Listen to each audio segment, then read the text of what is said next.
नमस्कार, FM news देख रहे हैं आप। मैं हूं आपके साथ अंजलि सिंह। उत्तर प्रदेश की खबरों का रुख करते हैं। जैसा कि आज जो घटना सामने आई उसके बाद सीएम योगी आदित्यनाथ पहुंचे गोरखपुर, लेकिन उससे पहले आपको बता देते हैं कि आखिर गोरखपुर की घटना क्या रही। दरअसल गोरखनाथ मंदिर की सुरक्षा में तैनात सिपाहियों पर रविवार देर रात धारदार हथियार से हमला बोल दिया गया और इससे सिपाहियों को गंभीर चोटें भी आई। घायलों को गुरु गोरक्षनाथ चिकित्सालय में भर्ती कराया गया। प्रत्यक्षदर्शियों के मुताबिक आरोपी किसी भी हाल में गोरखनाथ मंदिर परिसर में घुसना चाहता था, लेकिन एक सिपाही ने मौके से धर दबोचा। मंदिर के मुख्य द्वार के पास ही एक बैग भी मिला। बैग से धारदार हथियार, पेन ड्राइव, लैपटॉप भी मिला और एक पैन कार्ड भी मिला है जिस पर अहमद मुर्तजा अब्बासी नाम लिखा हुआ है। फिलहाल गोरखनाथ मंदिर की सुरक्षा और भी ज्यादा इस घटना के बाद बढ़ा दी गई है।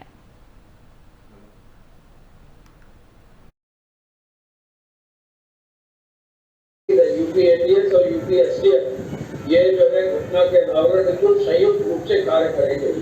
बाकी मुख्यमंत्री जी ने जो 3 लोगों ने जो हमारे 2 पुलिस कांस्टेबल, 2 पीएससी कांस्टेबल और 2 पुलिस के कांस्टेबल्स ने इस घटना को विफल किया और खुद जो है जाबाज रूप से बहादुरी से काम किया है।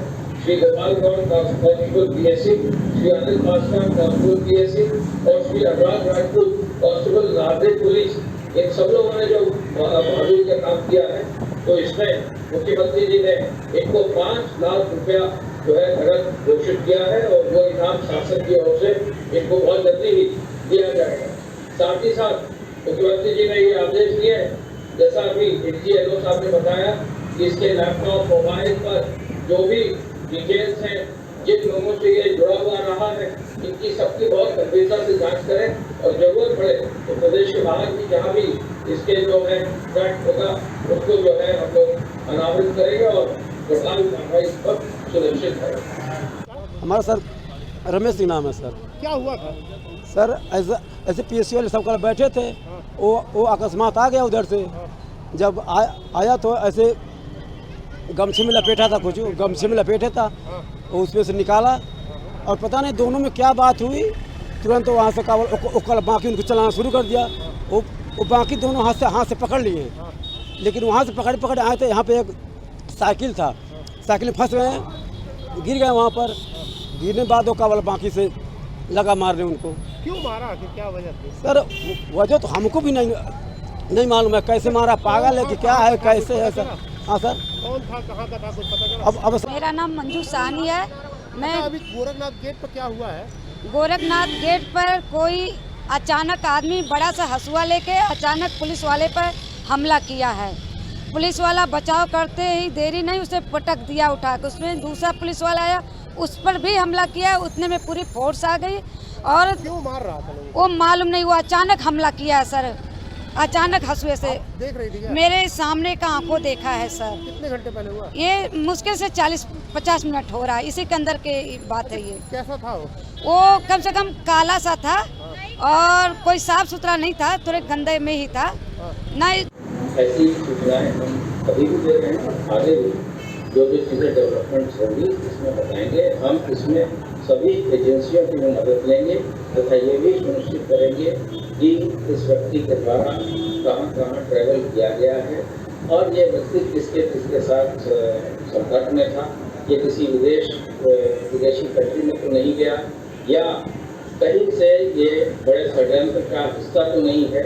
इन आदि बिंदुओं पे विवेचना जो एटीएस के द्वारा की जाएगी, लेकिन अभी से इस बारे में कुछ भी कंफर्म तरीके से बता देना उचित नहीं है। जब समय जब चीजें तो आपने सभी की रिएक्शन भी सुने और उत्तर प्रदेश के मुख्यमंत्री योगी आदित्यनाथ आज गोरखपुर पहुंचे और यहां उन्होंने गोरखनाथ मंदिर के बाहर हुए हमले में घायल हुए पुलिसकर्मियों से बीआरडी मेडिकल कॉलेज और अस्पताल में मुलाकात की और हमले में 2 पुलिसकर्मी घायल हुए थे। लखनऊ में अपर मुख्य सचिव गृह अवनीश अवस्थी और अपर पुलिस महानिदेशक प्रशांत कुमार ने प्रेस कॉन्फ्रेंस कर कहा कि हमला एक गंभीर साजिश का हिस्सा है और उपलब्ध तथ्यों के आधार पर कहा जा सकता है कि ये आतंकी घटना है। और इस बीच आरोपी अहमद मुर्तजा को भारी सुरक्षा के बीच आज कोर्ट में भी पेश किया गया, जहां से कोर्ट ने उसे 14 दिन की न्यायिक रिमांड पर जेल भी भेज दिया है। और इस खबर पर ज्यादा जानकारी के साथ हमारे संवाददाता नितिन अवस्थी हमारे साथ जुड़ चुके हैं। नितिन, आज सीएम योगी आदित्यनाथ इस पूरी घटना के बाद लखनऊ भी पहुंचे, इसके बाद की क्या ताजा तस्वीरें हैं?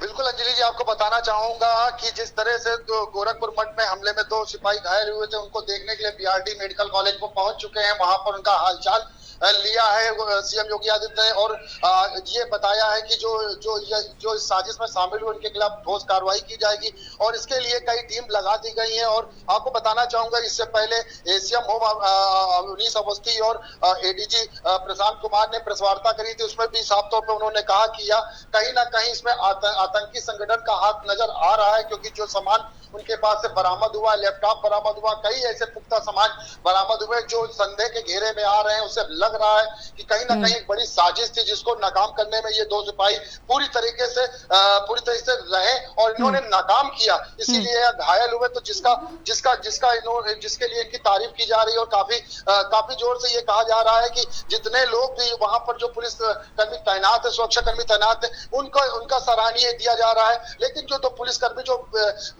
जो मेन थे, जो घायल हुए, उनके लिए कहीं ना कहीं ये बताया जा रहा है कि इन्होंने एक बहुत कारगर काम किया है। जो मठ पे जो हमला होने वाला था वो नाकाम कर दिया पूरी तरीके से, नहीं तो एक बहुत बड़ी घटना हो सकती थी और कई लोग घायल हो सकते। आपको बताना चाहूंगा कि यह सूत्रों के हवाले से खबर भी आ रही है कि यह कहीं ना कहीं पूरा निशाना सीएम योगी आदित्यनाथ के ऊपर लगाया जा रहा था, क्योंकि उनका लगातार गोरखपुर से आना जाना अटैच था। तो कहीं ना कहीं ये भी देखा जा रहा है कि पूरी तरीके से जो सुरक्षा के इंतजाम है वो कहीं ना कहीं उनमें चूक होने की संदेह। बिल्कुल नितिन, एडीजी कानून व्यवस्था प्रशांत कुमार ने आशंका ये भी जताई है कि एक बड़ी आतंकी साजिश की तैयारी थी। फिलहाल अब शाम होते होते और क्या कुछ पुख्ता सबूत मिले हैं, क्या कुछ तथ्य निकलकर सामने आ रहे हैं?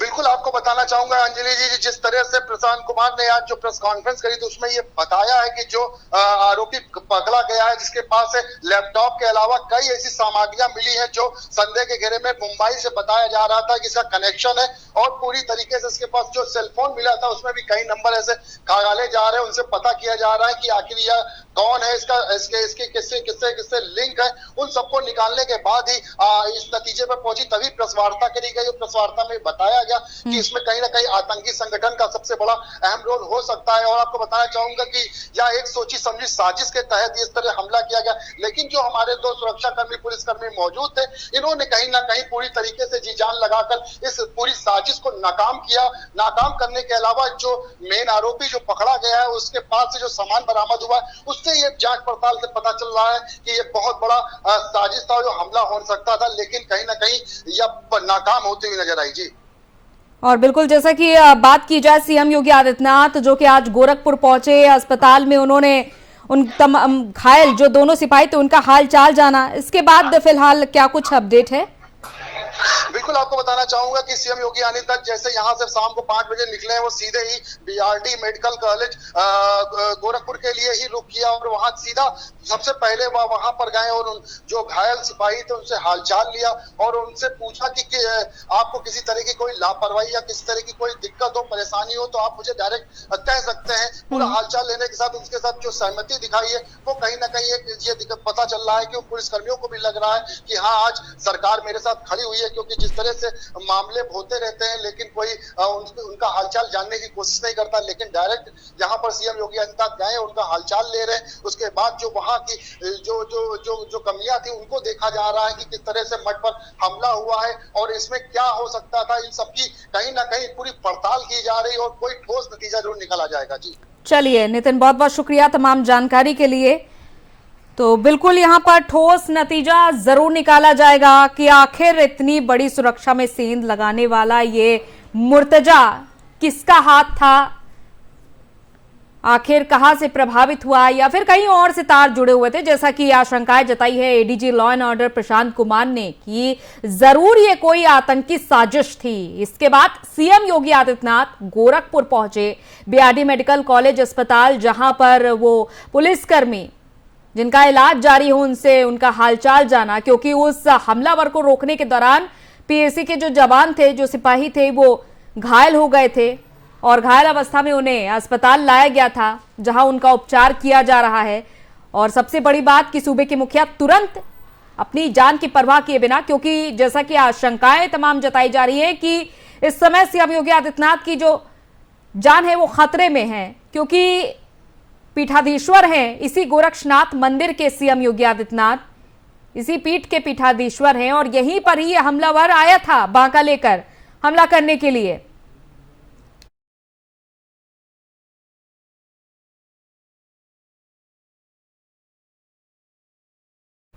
और उधर भ्रष्टाचार में लिप्त होने के साथ उसके खिलाफ आंख बंद करना और सरकारी कार्य में किसी भी प्रकार की लापरवाही मुख्यमंत्री योगी आदित्यनाथ को बर्दाश्त नहीं है। मुख्यमंत्री के रूप में अपनी दूसरी पारी शुरू करने वाले योगी आदित्यनाथ ने बीते बुधवार को सोनभद्र के जिलाधिकारी टीके शिबू और गाजियाबाद के एसएसपी पवन कुमार को निलंबित किया था। सोमवार को उनके निर्देश पर 2013 बैच के आईएएस अफसर औरैया के डीएम सुनील कुमार वर्मा को निलंबित कर दिया गया। सुनील कुमार वर्मा के खिलाफ कई मामले मिलने के बाद सीएम योगी आदित्यनाथ के निर्देश पर शासन ने सोमवार को बड़ी कार्रवाई की है। औरैया के डीएम सुनील कुमार को निलंबित करने के साथ ही उनकी संपत्तियों की विजिलेंस जांच कराने का भी निर्देश दिया गया है और उनके खिलाफ भ्रष्टाचार से जुड़ी कई शिकायतें सीएम कार्यालय को मिली थी। उनके खिलाफ भ्रष्टाचार और काम में लापरवाही की भी शिकायतें मिली है। औरैया के डीएम 2013 बैच के आईएएस अफसर सुनील कुमार वर्मा को सस्पेंड करने के बाद उनके खिलाफ जांच के भी आदेश दिए गए हैं। रायबरेली के निवासी सुनील कुमार वर्मा की विजिलेंस जांच फिलहाल की जा रही है।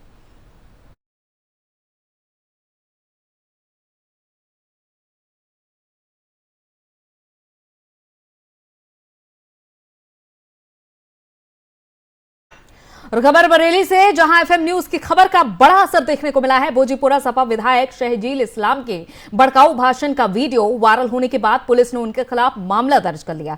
आपको बता दें कि एफएम न्यूज लगातार इस खबर को दिखा रहा था, जिसके बाद शहजील इस्लाम पर एफआईआर दर्ज कर ली गई है और इसके साथ ही पुलिस ने जिला उपाध्यक्ष के खिलाफ भी केस दर्ज किया है। दोनों पर यह मामला हिंदू युवा वाहिनी के जिला प्रभारी द्वारा तहरीर देने पर दर्ज हुआ है। गौरतलब है कि सपा विधायक शहजील इस्लाम ने विवादित बयान दिया था, जिसका वीडियो वायरल हुआ था और इस मामले में इंटेलिजेंस भी अपनी रिपोर्ट शासन को भेज रहा है। भड़काऊ भाषण देने के मामले में सपा के भोजीपुरा से विधायक शहजील इस्लाम और समाजवादी पार्टी के जिला उपाध्यक्ष संजीव कुमार सक्सेना के विरुद्ध बरादरी पुलिस ने रिपोर्ट दर्ज कर ली है। हिंदू युवा वाहिनी के जिला प्रभारी अनुज वर्मा की तहरीर पर पुलिस ने मामला दर्ज किया है। बीते शुक्रवार को सपा के जिला उपाध्यक्ष संजीव कुमार सक्सेना के वहां आयोजित सम्मान समारोह में सपा विधायक शहजील इस्लाम समेत तमाम सिपाही पहुंचे थे।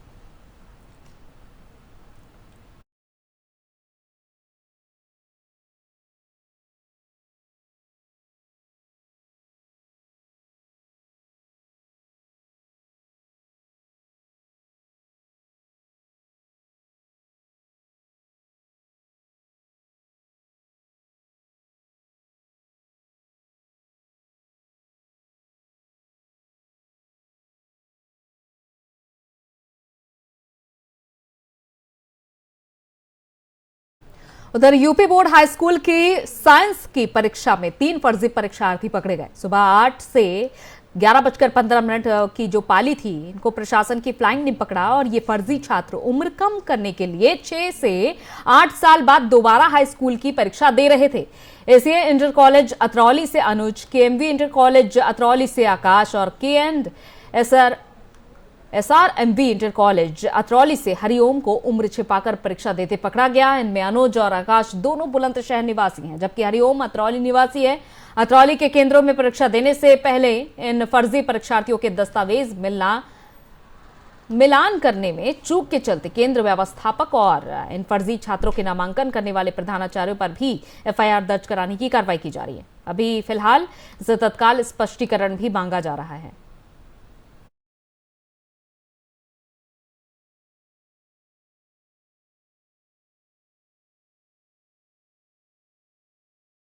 उधर यूपी के विकास और चीनी मिल मंत्री लक्ष्मी नारायण चौधरी ने आज कलेक्ट्रेट सभागार में विकास कार्य और कानून व्यवस्था की समीक्षा की। तो वहीं बैठक के दौरान लक्ष्मी नारायण चौधरी ने कहा कि क्षेत्र के समस्त विकास और निर्माण कार्य संचालित रहे। तो वहीं बताया कि एमएसपी के तहत गेहूं माफ कीजिएगा, एमएसपी के तहत गेहूं खरीद का कार्य शुरू हो गया है। सभी 81 गेहूं क्रय केंद्रों को पूरी तरीके से प्रभावी रखा जाए और क्रय केंद्रों पर किसानों के बैठने सहित अन्य आवश्यक सुविधाएं सुनिश्चित की जाएं ताकि किसानों को किसी भी प्रकार की कोई समस्या न हो। तो वहीं योगी सरकार की सराहना करते हुए लक्ष्मी नारायण चौधरी ने बताया कि योगी सरकार अपने दूसरे कार्यकाल में भी सुशासन, सुरक्षा, व्यवस्था और विकास के लिए प्रतिबद्ध हैं। पहले की तरह ही भ्रष्टाचार, अपराध और अपराधियों के प्रति जीरो टॉलरेंस की नीति अपनाई जाएगी। और वहीं सभी जिलों में चौधरी ने पुलिस अधिकारियों को निर्देशित करते हुए कहा कि भीड़ भाड़ वाले क्षेत्रों में फुल पेट्रोलिंग को बढ़ाया जाए और पुलिस थानों में आम आदमी के साथ सद्व्यवहार भी किया जाए। पुलिस को जनता के साथ अच्छा व्यवहार प्रदर्शित करना होगा।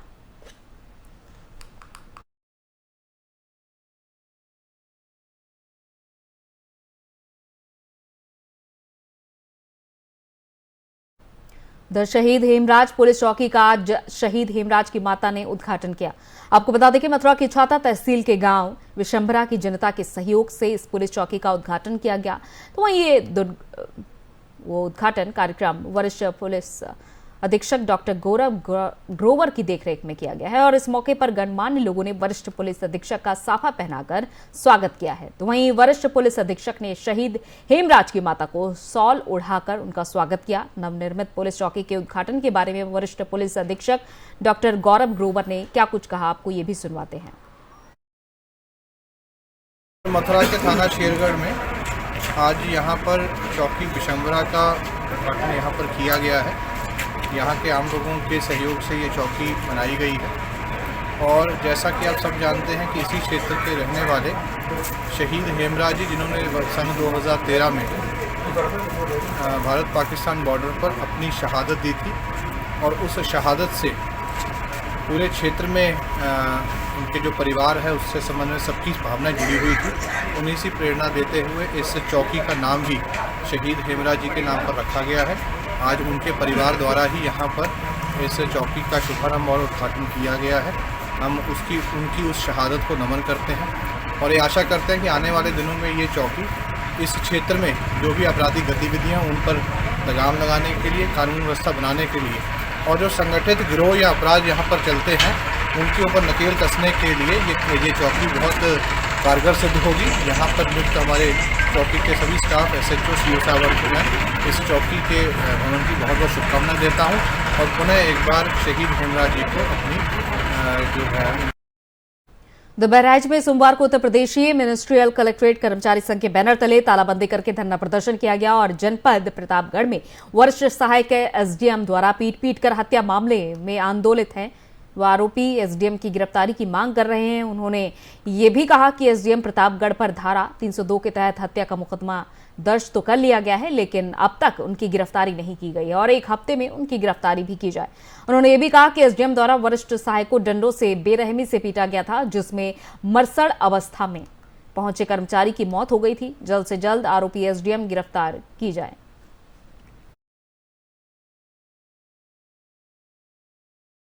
बैठा है, क्या वजह है, इसलिए जनपद प्रतापगढ़ में एक सुनील कुमार शर्मा जी हैं जो वरिष्ठ सहायक के पद पर कार्यरत हैं। तहसील लालगंज के SDM ज्ञानेंद्र विक्रम सिंह यादव ने उनको डंडे से पिटाई की और पिटाई इतनी की कि वो मरणासन अवस्था में पहुंच गए।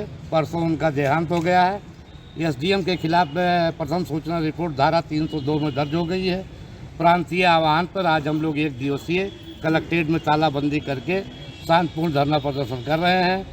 प्रांतीय नेतृत्व द्वारा 1 सप्ताह का समय दिया गया है। यदि उनकी गिरफ्तारी नहीं होती है तो प्रांतीय नेतृत्व से निर्देश प्राप्त होने पर आगे हम लोग अपना रणनीति बनाएंगे। क्या वजह रही कि SDM जैसे उच्च पद के अधिकारी ने इस कृत्य को अंजाम दिया है, क्या वजह रही? अब जैसा कि वहाँ बताते हैं कि सुनील कुमार शर्मा वरिष्ठ सहायक एक कॉलोनी है जिसमें सभी अधिकारी और कर्मचारी रहते हैं, अपने दरवाजे पर बैठा था। SDM साहब अपने गाड़ी से आए, फिर उतरे। अब मौके पे क्या हुआ ये हमें जानकारी नहीं है लेकिन उनकी लाठी डंडे से पिटाई होने लगी। उसकी वीडियो भी हमारे पास है, अगर आप चाहें तो हम आपको उसकी वीडियो दे सकते हैं। मांग आपकी आरोपी की गिरफ्तारी है या फिर मुआवजे को लेकर भी? आरोपी की गिरफ्तारी और मुआवजे दोनों को लेकर के है और मृतक आश्रित के रूप में नौकरी के लिए है। चूँकि सुनील कुमार शर्मा वरिष्ठ सहायक की पत्नी का निधन हो गया है इसलिए उनके उधर यूपी में बाबा के बुलडोजर और पुलिस के एनकाउंटर का डर इतना है कि जौनपुर में 50,000 के इनामी बदमाश ने आत्मसमर्पण किया। और आपको यह भी बता दें कि अपराधी अब अपनी जान बचाने के लिए सरेंडर भी कर रहे हैं। जौनपुर में भी आए दिन बदमाश मुठभेड़ में ढेर हो रहे हैं, तो वहीं आज एसपी कार्यालय में 50,000 का इनामी बदमाश सरेंडर करने पहुंचा। जानकारी के मुताबिक सरेंडर करने वाले का नाम रवि बताया जा रहा है। रवि को डर हुआ कि अगर वो सरेंडर नहीं करेगा तो घर पर तो बुलडोजर चलेगा ही, साथ ही उसका एनकाउंटर भी जौनपुर पुलिस कर सकती है। मेरे घर पे 82 का नोटिस चस्पा हो गया और सर मुझे एनकाउंटर का डर था कि कहीं मेरा एनकाउंटर ना हो जाए। क्या जौनपुर पुलिस से डर था कि सुल्तानपुर? जी सर, जौनपुर पुलिस से। किस लिए जौनपुर पुलिस से आप इतना डर रहे थे? सर जौनपुर पुलिस से मेरे ऊपर 120 का मुकदमा चल रहा है सर। नाम तो आपको सुल्तानपुर पुलिस का, नाम तो आपके ऊपर सुल्तानपुर से है? जी सर। यहाँ पुलिस को डर रहा था, यहाँ से सर यहाँ से भी सर, जौनपुर पुलिस से और जौनपुर की एसओजी टीम से। सिर्फ भयभीत थे? जी सर।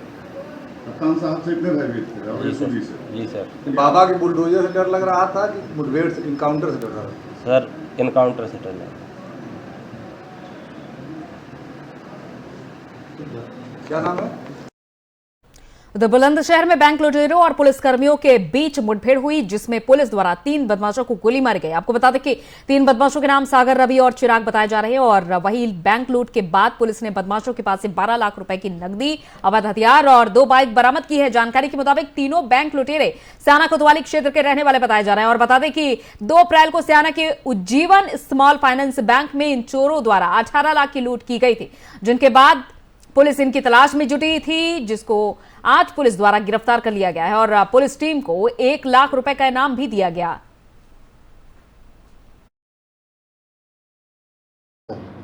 बीती रात एक पुलिस मुठभेड़ में स्याना में हुई बैंक लूट के तीनों साथी अपराधी क्रॉस फायरिंग में घायलावस्था में गिरफ्तार किए गए हैं।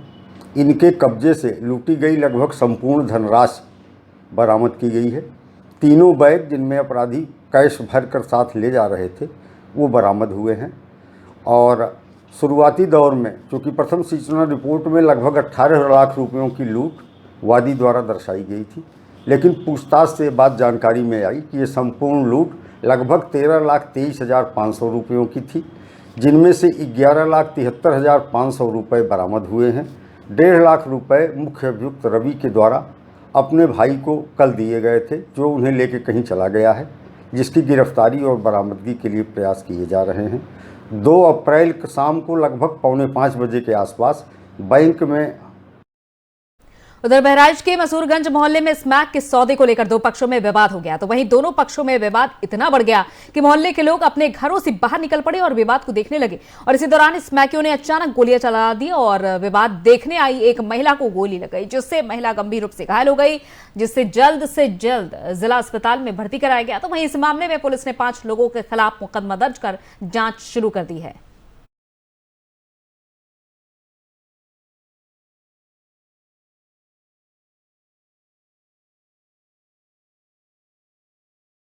उधर प्रदेश सरकार ने सरकारी स्कूलों का कायाकल्प करने की दिशा में काम शुरू कर दिया और इसके तहत राज्य में आज से स्कूल चलो अभियान की शुरुआत भी की गई है।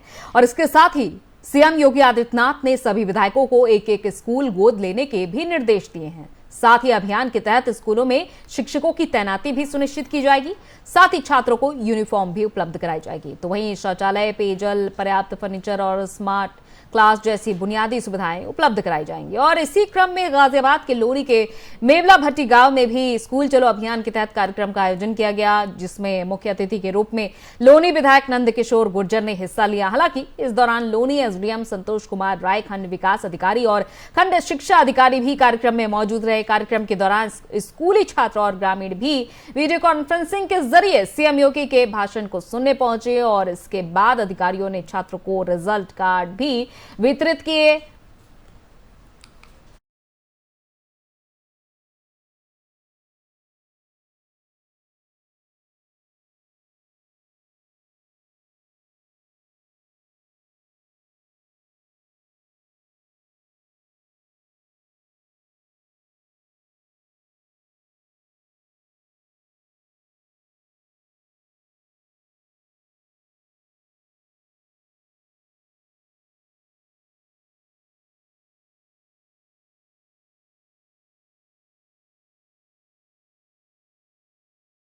खबर बिजनौर से, जहां पर तेज रफ्तार कार ट्रैक्टर से जा टकराई, जिसके बाद कार सवार 3 लोगों की मौके पर ही दर्दनाक मौत हो गई। तो वहीं एक महिला गंभीर रूप से घायल हुई है, जिसे सीएचसी में भर्ती करवाया गया। आपको बता दें कि कार सवार लोग बलरामपुर से हरिद्वार के लिए जा रहे थे, जिस दौरान उनकी गाड़ी अनियंत्रित होकर ट्रैक्टर से जा टकराई, जिससे मौके पर ही 3 लोगों की मौत हो गई।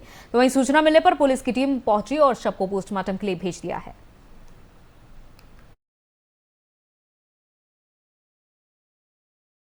चलिए, इसी के साथ इस बुलेटिन में इतना ही। इजाजत दीजिए, नमस्कार।